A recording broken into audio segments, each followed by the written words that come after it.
টিভি9 Bangla brands of বেঙ্গলের keynote address দেওয়ার জন্য আমরা মঞ্চে আসতে অনুরোধ করব মিস্টার সত্যম রায়চৌধুরীকে এবং মিস্টার সত্যম রায়চৌধুরীকে সংবর্ধনা দেওয়ার জন্য আমি মঞ্চে আসতে অনুরোধ করব টিভি9 বাংলার কনসাল্টিং এডিটর শ্রী অনির্বাণ চৌধুরী।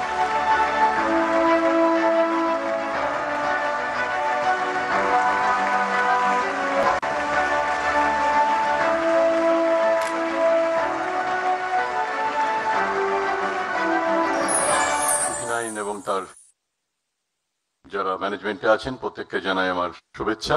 যে টপিকসটা আমাকে দেওয়া হয়েছে সেটা মোস্ট রেলিভেন্ট, কারণ আমি নিজে ব্যবসা করি, তবে বাঙালি ব্যবসা বিমুখ বা ব্যবসা বিমুখ নয় সেটা তো অনেক আলোচনার বিষয় এবং অনেক কন্ট্রাডিকশন এটার মধ্যে আছে।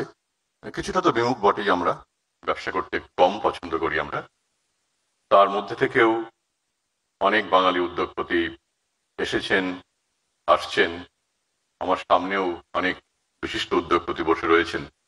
সবাই আমরা জানি যে বাঙালি আড্ডা দিতে ভালোবাসে, বাঙালি বই পড়তে ভালোবাসে, ছবি দেখতে ভালোবাসে, নাটক থিয়েটার করে, মজে থাকতে ভালোবাসে, গানের জলসায়। গড়পড়তা বাঙালির কাছে একটা চাকরি জোটালেই চলবে এরকম একটা মনোভাব। কিন্তু ব্যবসা নৈব নৈবচ। ব্যবসা বাণিজ্যের থেকে ভূমি আশ্রিত কৃষিভিত্তিক জীবনকেই নিরাপদ বলে মনে করেছে বাঙালি। আসলে ব্যবসা করতে গেলে যে গুণগুলি বিশেষভাবে আবশ্যিক সেগুলি বেশিরভাগই আমাদের নেই। যেমন স্বপ্ন দেখা, কোনো জিনিস বড় আকারে চিন্তা করা, সাহস ও আত্মবিশ্বাস। তবে এখন পরিস্থিতি অনেক বদলেছে।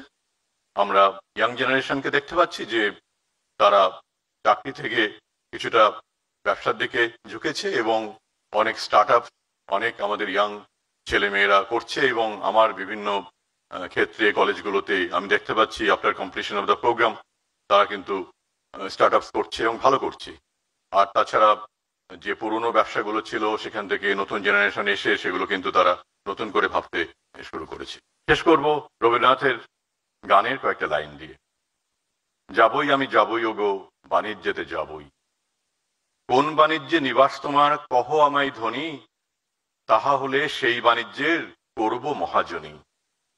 দুয়ার জুড়ে কাঙাল বেশে ছায়ার মতো চরণ দেশে, কঠিন তব নুপুর ঘেসে আর বসে না রইব, এটা আমি স্থির বুঝেছি ভিক্ষা নইব নইব।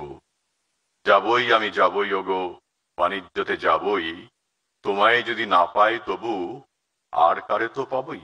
প্রায় 125 বছর আগে গুরুদেবের লেখা গানটি সবারই জানা।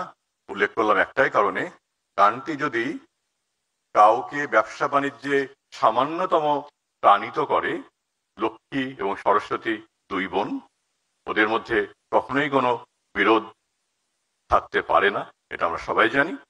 এই কথাটা আমরা বাঙালিরা যত তাড়াতাড়ি অনুধাবন করব ততই আমাদের মঙ্গল।